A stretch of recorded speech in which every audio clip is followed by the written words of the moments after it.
Bom, muito boa tarde, boa noite, boa madrugada para você que acompanha aqui o canal do Apolo. Hoje, já que eu estou de bom humor, eu vou falar sobre nazismo. Bom, a gente está aqui vivendo já século XXI, né? Faz quase 100 anos do nazismo. Desde a ascensão do nazismo vai fazer daqui a pouco 100 anos. E parece que existe alguma confusão, ligeiramente propositada, acerca do que é o nazismo, suas características e suas reais motivações. Então eu pretendo ao longo de alguns vídeos discutir isso, para tentar esclarecer algumas coisas, dar algumas novas perspectivas para as pessoas que não conhecem muito sobre o assunto, só ouvem os bons e velhos discursos verborrágicos aí do nosso sistema educacional. E vamos começar hoje analisando aquelas afirmações que as pessoas fazem muito corriqueiramente. É normal, você vê principalmente da parte do pessoal socialista, né, o pessoal dos esquerdistas. Então é muito comum você ouvir da boca deles a tentativa de associação do capitalismo, de uma sociedade de livre mercado, com o nazismo. Então eles tentam imputar no nazismo essas características do conservadorismo exacerbado, do capitalismo levado às últimas consequências, que são uma consequência de uma sociedade de mercado, e que o nazismo seja, então, a representação máxima do individualismo humano, e, enfim. E termino, então, com a célebre afirmação de que o nazismo seja, então, uma vertente política, uma ideologia de direita, certo? Mas espera aí, o que a gente considera como direita? Muito geralmente, então, a gente considera como direita as vertentes políticas e ideológicas que têm como características o conservadorismo, o individualismo ou o libertarianismo. Acredito que a gente possa identificar aí 3 pilares. Por outro lado, o que nós consideramos de esquerda? Nós consideramos de esquerda aquilo que é diametralmente oposto a essas 3 características que eu acabei de atribuir à direita, certo? Então, em oposição ao conservadorismo, nós temos a revolução, nós temos a engenharia social. Em contraposição ao individualismo, nós temos o coletivismo. Em contraposição ao libertarianismo, por parte da esquerda, nós temos o estatismo crescente. Ou seja, são aí características completamente antagônicas umas às outras. É claro que no espectro, dentro de cada espectro, você vai ter variações, vai ter intensidades de cada um desses elementos, mas de um modo geral a gente considera assim. Tá certo? E quando a gente analisa a partir dessa ótica, a gente percebe que o nazismo de direita não tem coisa alguma. Certo? Eu imprimi aqui, para me ajudar, as diretrizes, as 25 diretrizes do Partido Nacional Socialista dos Trabalhadores Alemães, ou seja, dos nazistas. E isso que está declarado aqui, naturalmente, vem da boca, ou mãos, no caso, dos próprios nazistas, né? E isso vai ser usado como base, porque me parece que ninguém melhor do que os próprios nazistas para saberem um pouco de nazismo, né? Então, tendo como definição aí de direita e esquerda essa concepção que eu acabei de passar aqui, fica muito fácil de você identificar atualmente, então, um autor como Russell Kirk ou Friedrich August von Hayek, por exemplo, como autores do que a gente considera direita. São autores que defendem a tradição, defendem uma moral perene, defendem a manutenção de instituições de ordem espontânea que se formam na sociedade, autores que são contra toda forma de centralização de poder, defendem a eficiência de um conhecimento e de ações dispersas, pulverizadas ao longo aí da sociedade.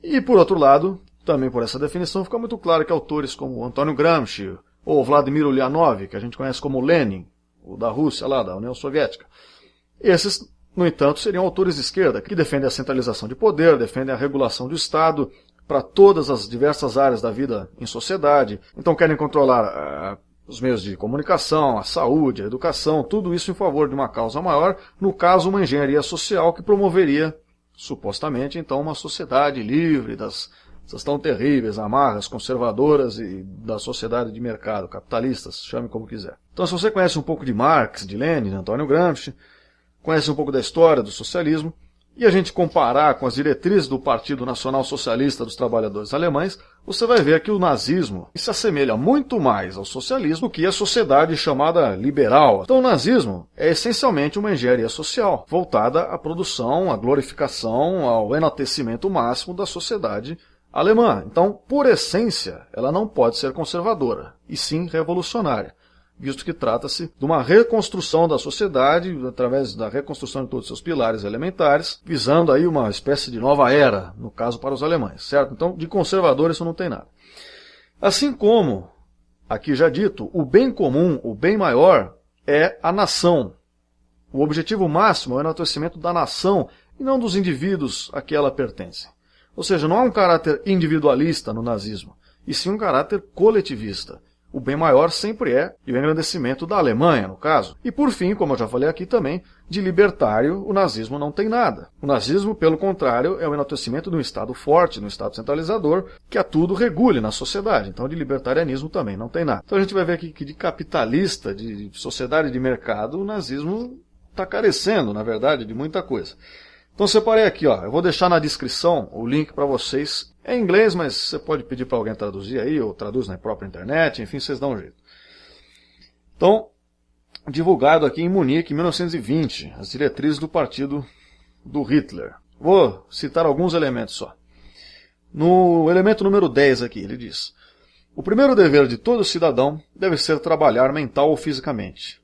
Nenhum indivíduo fará qualquer trabalho que atente contra o interesse da comunidade para o benefício de todos. Portanto, nós exigimos que toda a renda não merecida e toda a renda que não venha do trabalho seja abolida. Então aqui você vê que de livre mercado não tem nada, né? Ou seja, qualquer forma de rentismo, um cara que é proprietário simplesmente de ações, ou um cara que financia investimentos, ou qualquer coisa assim, no caso aqui ele seria banido dessa sociedade, porque ele não está envolvido diretamente com o trabalho, né? Então isso de livre mercado não tem nada. Segundo, que nenhum indivíduo fará qualquer trabalho que atente contra o interesse da comunidade para o benefício de todos. Ou seja, é claro que haverá aí uma regulamentação do trabalho. Que tipo de trabalho você pode fazer, o que é lícito, o que não é lícito, quais são as suas produções dignas da Alemanha nazista e quais não são. Regulação do trabalho também de livre mercado, não tem nada. Aí segue. Como cada guerra impõe sobre o povo sacrifícios em sangue e bens valiosos, todo lucro pessoal proveniente da guerra deve ser tratado como traição ao povo. Nós, portanto, exigimos o confisco total de todos os lucros da guerra. Primeiro é importante ressaltar que uma sociedade liberal, tendenciosamente, não vai lucrar através de guerras, e sim através da produção de bens e serviços, das trocas voluntárias. Então, ter lucros com a guerra já não é uma coisa que aconteceria. Mas, em todo caso, temos aqui uma brecha. Qualquer lucro que eles considerassem que diretamente ou não então fosse proveniente da guerra, poderia ser confiscado. Nós exigimos a nacionalização de todos os grupos de investidores. Seguinte, nós exigimos participação nos lucros em grandes indústrias. O sujeito que fala que isso aqui é livre mercado tem que provavelmente sofrer uma pancada forte na cabeça recentemente e ainda não está conseguindo, né, raciocinar direito. Nacionalização de grupo de investidores, participação no lucro de indústria. Que raio de liberalismo econômico é esse? Nós exigimos a criação e manutenção de uma classe média sadia. A imediata socialização dos grandes depósitos que serão vendidos a baixo custo para pequenos varejistas. E a consideração mais forte deve ser dada para assegurar que pequenos vendedores entreguem os suprimentos necessários ao Estado, às províncias e municipalidades. Ou seja, controle completo, total do Estado sobre a produção, sobre as riquezas. Não tem nada de capitalista nisso. Nós exigimos uma reforma agrária de acordo com nossas necessidades nacionais e a oficialização de uma lei para expropriar os proprietários sem compensação de quaisquer terras necessárias para propósito comum.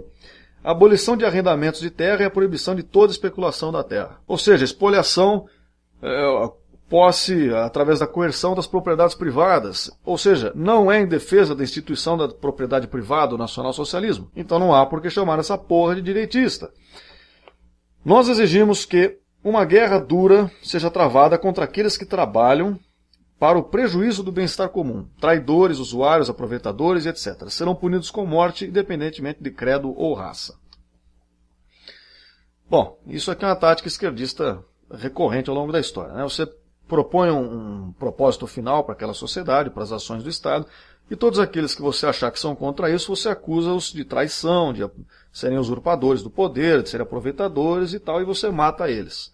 Nada mais socialista do que um bom paredão e muita bala, né?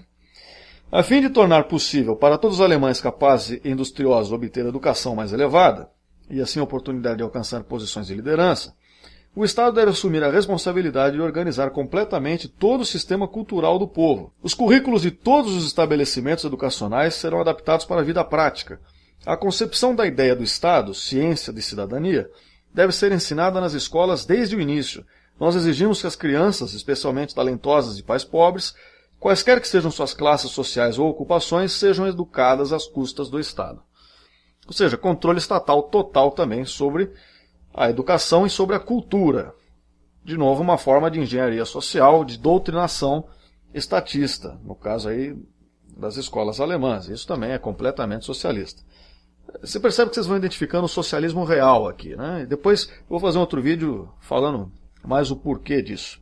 Aqui segue. O Estado tem o dever de ajudar a elevar o padrão de saúde nacional, fornecendo centros de bem-estar maternal, proibindo o trabalho infantil, aumentando a aptidão física através da introdução de jogos compulsórios e ginástica, e pelo maior encorajamento possível de associações relacionadas com a educação física do jovem. Então o Estado quer intervir na sua vida, te obrigando a fazer exercícios e supostamente controlando a sua saúde. Também, se você conseguir ver alguma coisa de libertária nisso, parabéns para você aí e as drogas que você vem usando. Aí vem aqui outra que eu acho bonita, que é o controle da imprensa, controle de informação, portanto. Nós exigimos que haja uma campanha legal contra aqueles que propaguem mentiras políticas deliberadas e disseminem-nas através da imprensa. O caso é, o conceito de mentira para eles aqui é completamente arbitrário, né? Qualquer pessoa que fale algo que eles não gostem, como é nas sociedades socialistas, vai sofrer essas mesmas sanções.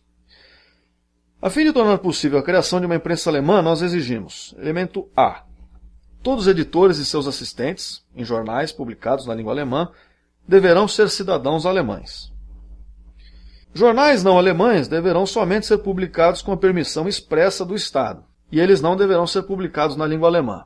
Ou seja, você tem uma doutrinação educacional interna, publicações internas totalmente regulamentadas, e as publicações que sejam externas, eventualmente críticos, por exemplo, dessa sociedade, aqueles que não estão inseridos na sociedade, não terão os seus conteúdos traduzidos para o alemão, de modo que você restringe o acesso das pessoas a essas informações. Você cria uma cegueira seletiva na população, de modo que ela só tenha acesso às informações que você pretenda que ela tenha. Todos os interesses financeiros, de qualquer forma que afetem os jornais alemães, serão proibidos a não alemães por lei.